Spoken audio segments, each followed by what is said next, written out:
최근 주식이나 부동산 같은 자산 투자 시장은 말 그대로 대혼돈 상태입니다. 계속되는 변동성과 투자 침체에 과연 바닥이 어딘지, 언제부터 반등을 할 수 있을지 궁금하신 분들 많으실 텐데요. 오늘 정철진 경제평론가 모시고 함께 이야기 나눠보겠습니다. 평론가님 어서 오세요. 네, 안녕하십니까. 네, 우선은 오늘 마감한 뉴욕 증시부터 좀 짚어보겠습니다. 좀 모처럼 분위기가 좋나 싶었는데 오늘은 또 하락세였어요. 이거 왜 그랬을까요? 최근에 미국 증시를 비롯해서 세계 증시의 키워드는 크게 두 가지입니다. 첫 번째는 너무 잘 아시는 금리고요. 예. 두 번째는 실적입니다. 현재 미국의 연방준비제도 이사회 연준은 지속적으로 기준금리를 이제 올리고 있는 그런 형국이죠. 이렇게 되니까 시중금리도 따라 올라가는, 우리가 채권금리라도 표현을 하게 되는데요. 이 국채금리가 치솟는 이게 문제로 오고 있고요. 그렇지만 지금 실적 시즌이거든요. 이제 3분기에 실적들을 발표하는 시즌인데 이런 상황 속에서도 실적이 괜찮네. 또 이런 희망적인 기대감이 함께 공존하는 건데요. 예. 오늘 새벽에 끝난 장은 일단 금리가 압도했습니다.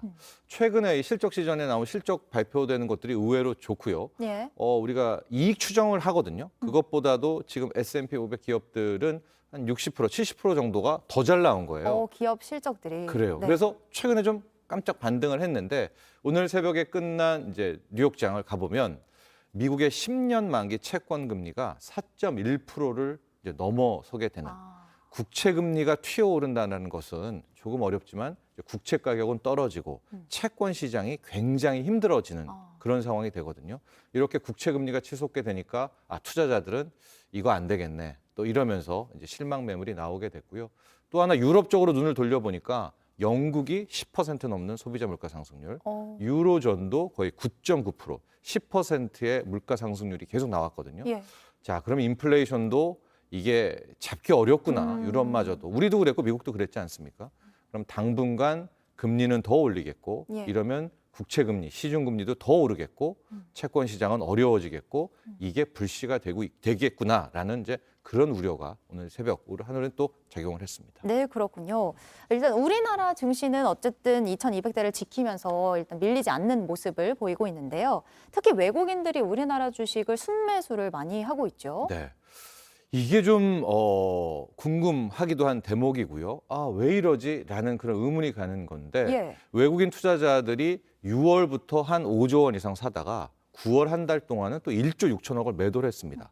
근데 9월 29일부터 갑자기 새로운 호재도 없는데요. 오히려 지금 악재가 더 많은데 13거래일 연속 순매수, 우리 주식을 사들이고 있고요. 네. 그 액수도 지금 1조 원을 넘어서 2조 원에 육박하는 꽤 많은 주식을 막 계속 사고 있거든요. 지금 13개일 13일 연속 거래일 연속이죠. 그 최장일이죠. 올해 들어서. 맞습니다. 네네. 예.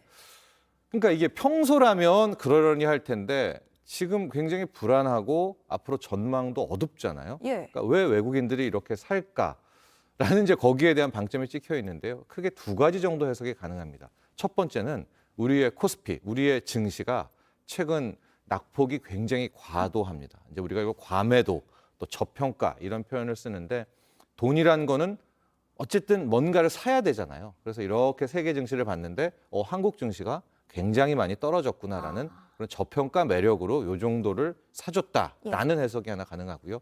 두 번째는 조금 더 적극적인데 혹시 외국인들이 뭔가를 알고 있는 거 아니야? 좀 좋은 일이 있는 것 아니야? 왜냐하면 과거에 이렇게 외국인들이 선취매를 할 때는 꼭 좀 좋았던 일들이 있었거든요. 네. 그런 기대감. 괜히 사는 건 아닐 거다. 괜히 사는 건 아닐 네. 거다. 그런 거죠. 그러면 최근에 원달러 환율이 굉장히 올라갔잖아요. 한 1,450원에 육박을 했었는데 그렇다면 적어도 이 환율의 상승은 멈춘 것 아닐까.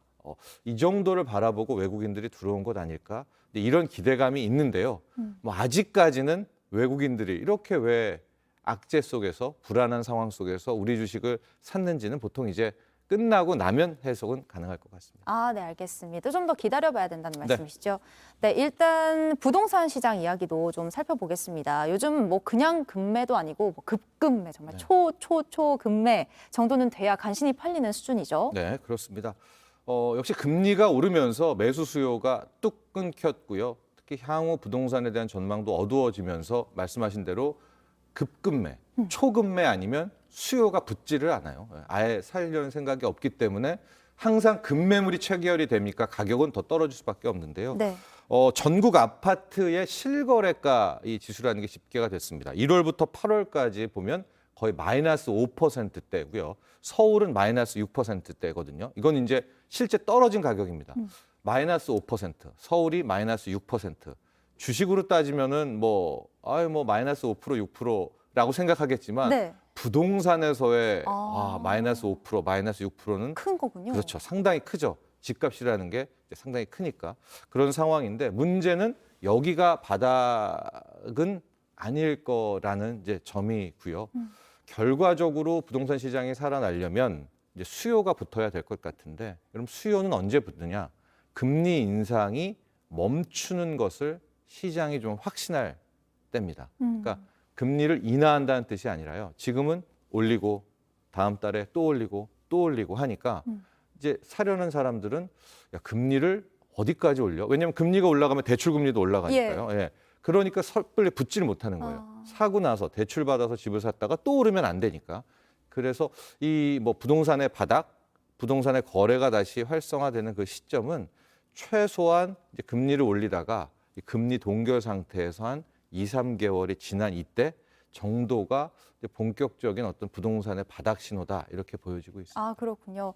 일단은 시간이 부족하지만 너무 중요하게 꼭 네. 질문드리고 싶은 게요. 어제 서울 재건축의 상징으로 꼽히는 강남 음마 아파트 이 네. 재건축 심의 통과했잖아요. 네. 이게 앞으로 또 어떻게 영향을 미칠까요? 이제 그래서 다시 이게 불씨를 지핀다, 재건축 때문에 이런 얘기들이 많이 나오는데요. 재건축 사업은 크게 3단계입니다. 예. 이번에 음마 아파트가 된 것이 정비 계획안 가결이라는 건데요. 네. 이게 다 된 게 아닙니다. 이거 끝이 난 게 아니죠. 시작이죠. 네. 총 3단계로 나눈 다음에 이 다음이 이제 조합 설립을 인가하는 단계가 있고요. 조합 마지막에 관리 처분 계획 인가라는 요 기간이 그러니까 앞으로도 이제 지난한 과정입니다. 잘 되면야 10년 이하에서 5, 6, 10년이 되겠지만은 또 삐걱대면 또 한창이거든요. 그럼에도 불구하고 음마 아파트의 1단계가 통과됐다는 거, 예. 정비 계획안이 통과됐다라는 것은 상당히 의미를 둘 수 있겠고 바꿔 말하면 서울시나 당국 입장에서도 지금 너무 어렵잖아요. 네, 그렇죠. 그러니까 평소 같으면은 음마 아파트에 정비 계획안을 해줬으면 왜 그러냐라고 할 텐데 또 그만큼 부동산이 어렵기 때문에 당국 입장에서도 또 이런 명분이 서서 어떤 그런 맞아서 이런 것이 처리됐다 이렇게 볼 수 있겠습니다. 네, 알겠습니다. 지금까지 정철진 경제평론가였습니다. 오늘 말씀 감사합니다.